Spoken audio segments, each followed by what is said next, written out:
Graziella et Philippe Boucan ont acheté leur structure il y a 7 ans. L'écurie du Derby à Fréjus est avant tout un poney club, mais également une pension pour chevaux et poneys. Pour monter leur centre, ils ont emprunté 300 000 €. Alors face à l'arrivée de la TVA, il a fallu agir pour répercuter la hausse.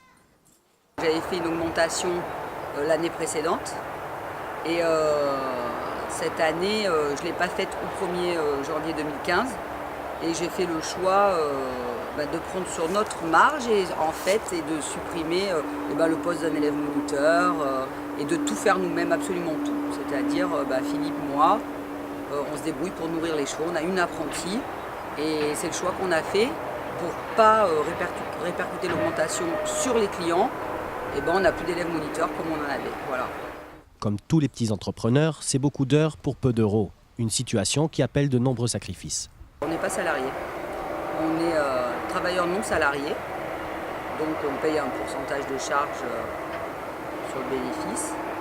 Et c'est tout. Et on prend juste ce qu'on a besoin. On a fait le choix on devait construire une maison, et on ne la construit pas. On vit dans quelque chose qui est sympa, qui est un agencement de mobil-hommes regroupé, recouvert de bois, donc c'est très joli. Mais on a fait des choix personnels qui sont de ne plus avoir de chevaux personnels, de ne pas construire la maison et de ne pas répercuter la totalité sur l'exploitation, sur l'activité.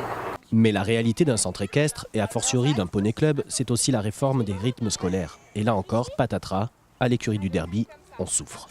Les enfants qui vont à l'école le mercredi, le samedi matin, ils dorment. Donc on ne les a pas récupérés. Finalement, ça fait des horaires en moins pour le sport. Donc il y a beaucoup de familles qui pratiquaient l'équitation, pas comme véritable passion, mais une activité en plus, qui ont fait des choix. Donc on supprime et on prend ce qui est soit le moins cher, soit ceux dont l'enfant est le plus passionné. En plus, il y a quand même sur le changement des rythmes scolaires, des après-midi où les garderies sont devenues, de la garderie, ce créneau est payant. Alors pas cher, évidemment, 1,40 €. Mais quand on a 2 enfants et qu'on multiplie sur l'année, on est vite à des budgets qui font supprimer des activités.